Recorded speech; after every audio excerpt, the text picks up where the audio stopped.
Hi guys, welcome back. Happy New Year. What are the 5 rugby reasons I'm getting excited for 2021? Well, for starters, it's not going to be hard to get better than 2020, which was rubbish.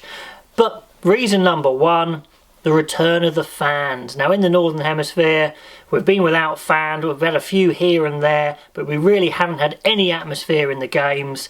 And at some point this year, almost definitely, certainly, please dear God, fans are going to return and we're going to get a proper atmosphere finally. I don't know what you guys were like with the fake crowd noise. To start with, I was kind of against it, thought it'd be silly, wanted to hear what was going on in the game, but after a while, the lack of excitement when a try scored, the lack of crowd genuine reaction was ridiculous. So I actually put on the fake crowd noise. So I was a fake crowd noise fan at the end of it. Let me know what you were. But when we get those fans back, it's going to be amazing. Will it be back in time for the Six Nations? I don't know. But if they're fans in the stadiums for the Lions tour, then that's going to be epic. So wait for the fans to come back. Going to make some genuine excitement and reaction to what's going on in the game. Reason number 2.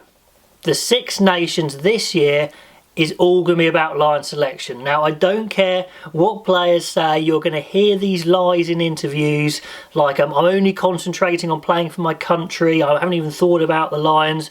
Rubbish. All the players for Wales, England, Ireland, Scotland, they're all going to be thinking about line selection. Obviously not out loud overtly, but 100% they're vying for selection. You know, Johnny Sexton, for example, super competitive. He's going to want to fight for his place. He's absolutely going to be thinking about it in the back of his mind. And I'm sure they're going to be trying as hard as they can for their countries, obviously. But you're going to hear these lies all the time about they're not thinking about the Lions. And they are. And the reality is, this is the main selection criteria. The Six Nations this year is going to be where the decisions are made. There's probably a few players who could have a poor Six Nations or even miss the Six Nations with injury and still get selected. The likes of, say, Mara Itoje, for example. But that's not many. And most of them are very even keel. There's going to be a lot of good players not making the cut. And if they have a good Six Nations, that probably makes the decision for Warren Gatland. Even if they have a good Six Nations, but their team performs poorly, that's not going to help them. So it's a big, big championship. Probably not for actually who wins the thing, but really the subplot of Six Nations, of Lion selection, is what it's all going to be about. Sure, you're going to have, can Italy win a game? Can France carry on building towards their World Cup team? But really, it's all going to be at line selection. Maybe my analysis might move more towards individual players, heads to heads, rather than what's going on in the actual match. I don't know. But very excited to see which players come out on top looking good in that Six Nations. Okay, reason 3. Well, British and Irish Lions tour to South Africa. This is the biggie. And it really should be on, I hope so.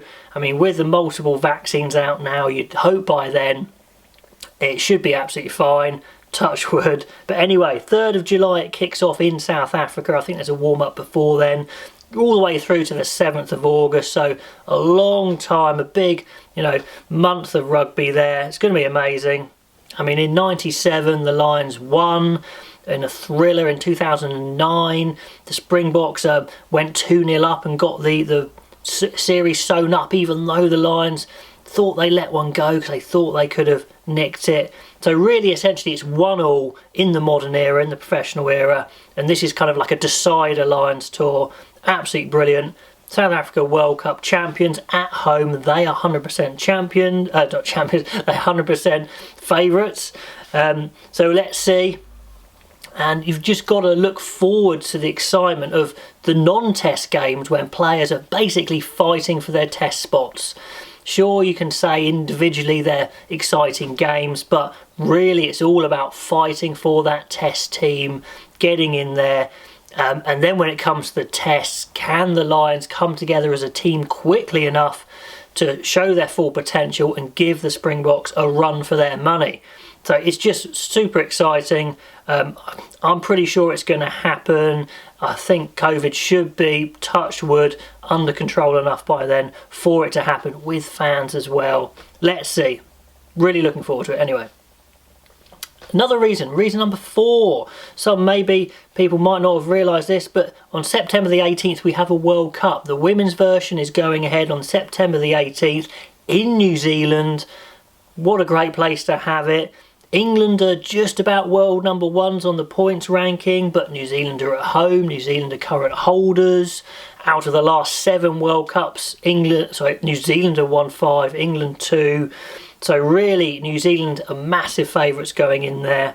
Really exciting. As an England fan myself, I'm going to be following England very carefully through that tournament. Plus, obviously, watching the tournament as a whole. Will we get the 2 big teams at the end? New Zealand, England slogging it out. France are decent. Canada are decent. England are in a pool with France, actually. That's pretty hard.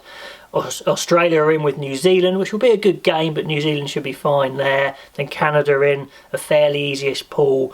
So we'll see, but hopefully we'll get that New Zealand-England clash that I'm hoping for, and we'll see if the talent of New Zealand shines through, the power of the English pack shines through.